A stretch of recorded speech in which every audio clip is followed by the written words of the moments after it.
Welcome back to my channel, and today I want to discuss my love-hate on and off relationship with the Assassin's Creed franchise.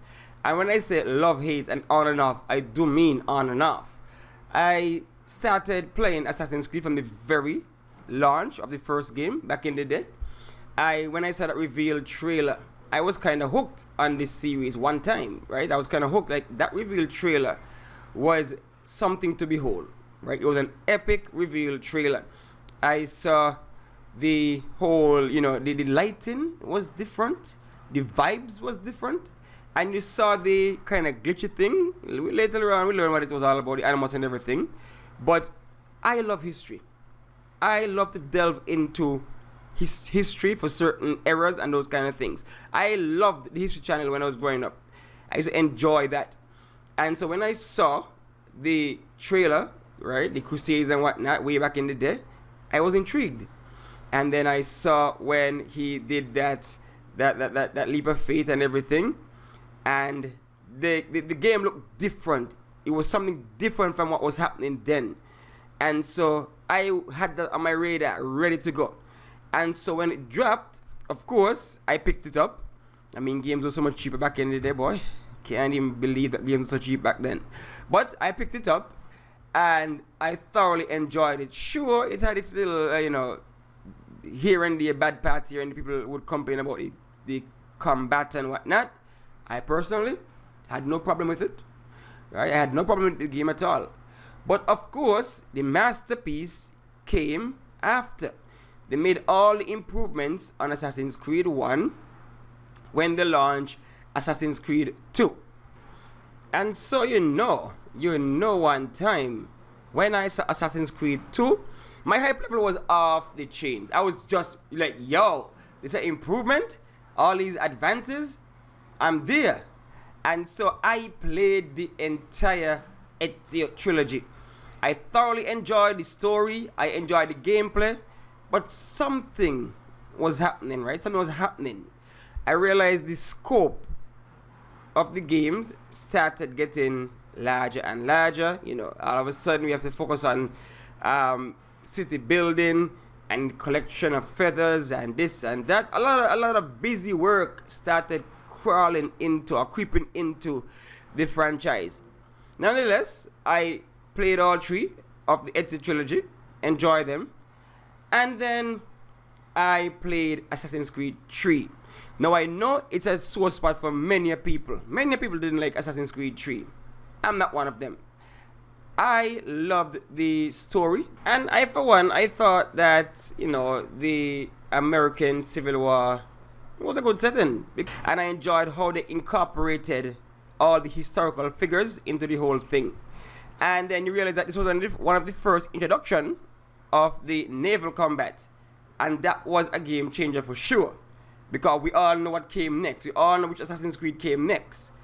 And that was the GOAT, right? The real GOAT of the series for me, which was Assassin's Creed Black Flag. And that was it, that game. It was so different because, let's be honest, I'm going to be honest with myself. When I finished playing 3, it was starting to feel a certain way. 3 was starting to feel, like the lot of busy work. And I am not a fan of busy work in gaming at all. I don't like all the busy work, but I really enjoyed the naval combat in 3. And then of course 4 turned it up to 10, right up to 10. And so but the thing is, I didn't play 4 when it came out initially, because by 3 I was a tad bit burnt out. Honestly, I was a tad bit burnt out. And so I did not play anything after 3. I played 1, 2, Brotherhood, Revelation, and then I went to 3. Took a pause, took a break, because it was like, that's too much busy work for me. And so, I heard good things about 4. It came out on the birth of the next gen, which would have been 360, right? That's when it really came out. Sorry, not 360, Xbox One, where it came out on the start of the Xbox One era and PS4 era. And so I didn't jump into that era one time, that generation one time. So I took a pause on the Assassin's Creed series. But when I started hearing all the good things about 4, I say, yeah, something gotta be here. And so I jump in on 4 a little later on. And let me tell you, I was like, why did I wait so long? Why did I wait so long to jump in on Assassin's Creed 4 Black Flags? Because that put everything else that came before it to shame, in my opinion. So keep in mind, I've never played any of these small side projects, right? The little games in between. I never played Unity. I never played Syndicate. I never played Chronicles or any of those things. Never played them, right? Never played any of them. I stopped at 3, paused, got fed up, jumped into 4 after, and then after 4, I played nothing of Assassin's Creed. Nothing after 4 Black Flags. So I heard about Unity, heard about Syndicate, heard about Chronicles, heard about all of those things, right? Never played any side story, any 2D, 3D, whatever. My next Assassin's Creed was Origins. Because honestly, yeah, I was burnt out. I was definitely burnt out. And there was too much busy work. There was too much things to do. The scope grew too large. And I was like, I ain't got time for that. I ain't got time for all of this extracurricular activity. I got time for all of this in this game.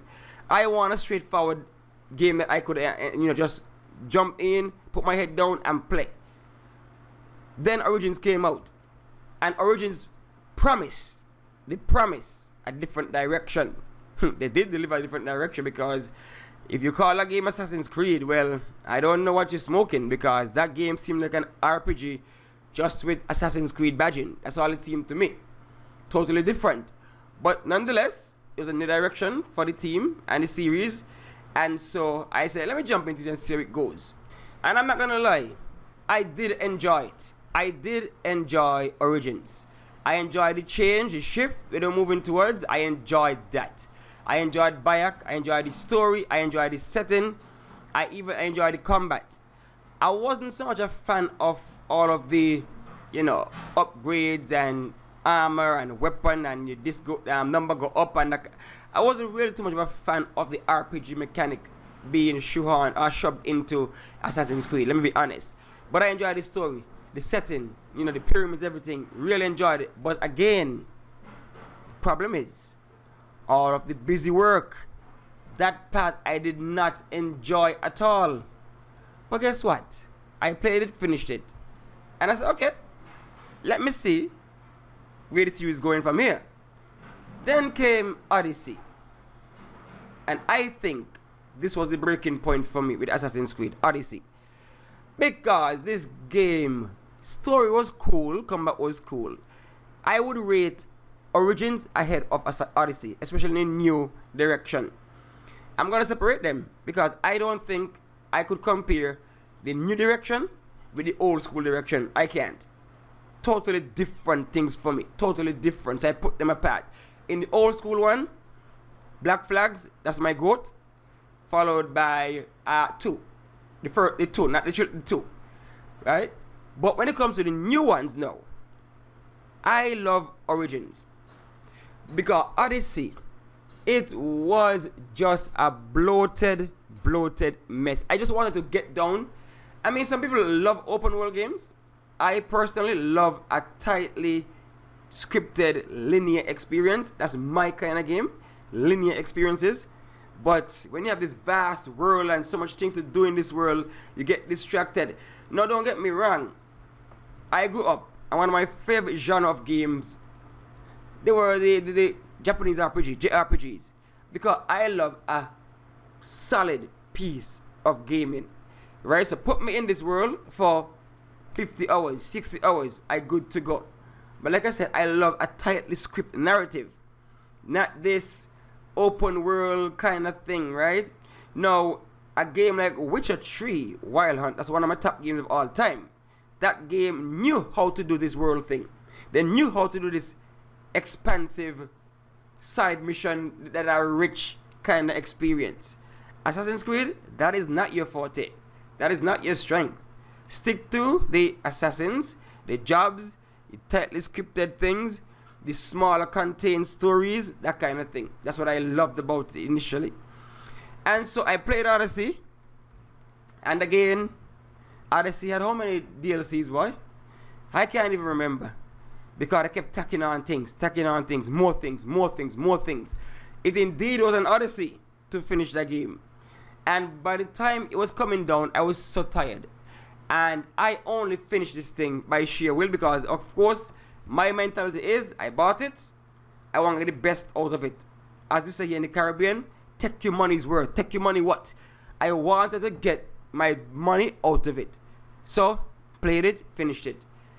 I would never even attempt to platinum 100, 1000 any of these games. Never. I ain't gonna attempt to waste like that in life. So, played Odyssey. And I said, you know what? That's it for me. I am done with Assassin's Creed. Done with the series. Done. Anything come out after that, I wouldn't even watch it twice.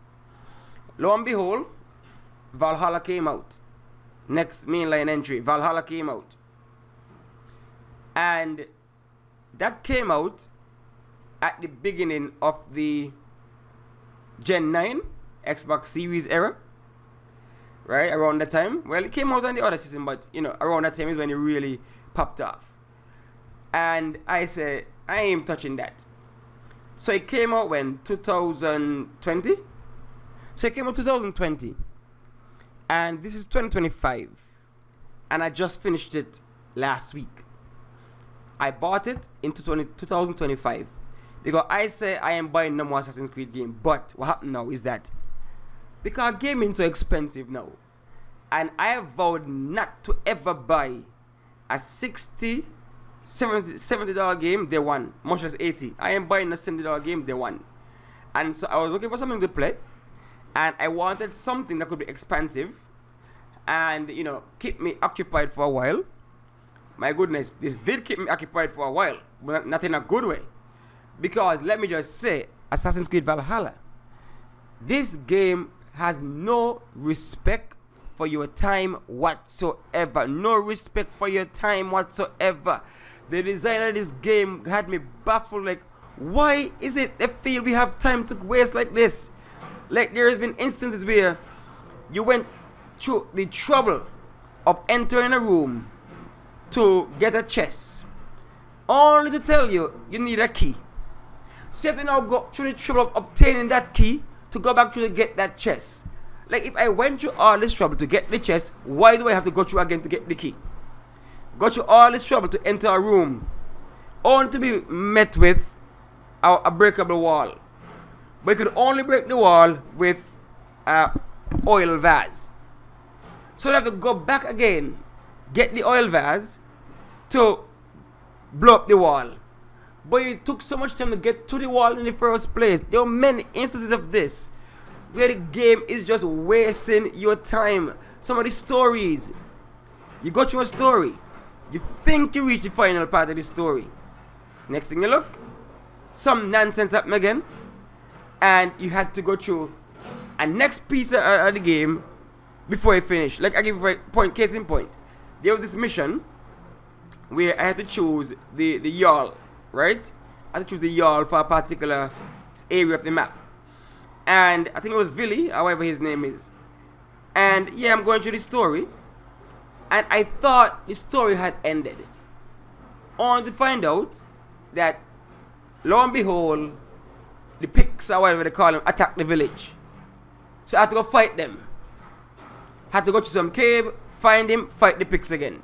Like, why I had to go through that? I fought them before. Why did I fight them again? Like, just to pad in. Like, there's so many things you could have cut off from that story and still tell the same story. Editing, anybody edit the thing properly. Like, these fluff and stuffing, and it was pointless. I got so fed up. But I said again, I bought it. I'm gonna get what I paid for. I paid like $9 for it, right? It was on sale. Deep discount, like 80% off or something. So I paid like under $10 for it. But still, the way they designed that game is just it was boring, bloated, messy. You could have told a more streamlined story than what they did. all these areas on the map you have to go through, and then there's some with level scaling, so they're forcing you to scale up and to level up and to grind, and the grind ain't fun because it's very repetitive. It was not fun to grind. You have to do all kind of raid, the same thing over and over and over again. Assassin's Creed Valhalla. I mean, the review scores was so good. I thought, but the game is terrible. The game needed editing. The game was too long, too bloated, too boring. And so I ain't never touching Shadows. I ain't touching Shadows. I'm done with Creed. I'm done with Assassin's Creed. Never again. Mirage, no, cause I don't like Basim, so I ain't going back to play with Mirage. No. Any of these no. Shadows, no. I am done with this series. Done. They need to respect people's time and understand that life ain't just about your game alone. Right? So that's the end of my rant here. My love-hate relationship. Right now I'm hating it. And I don't think I'm going to play it again. Maybe I might change 10 years from now. Don't know. But for now, Assassin's Creed can kick rocks. Done.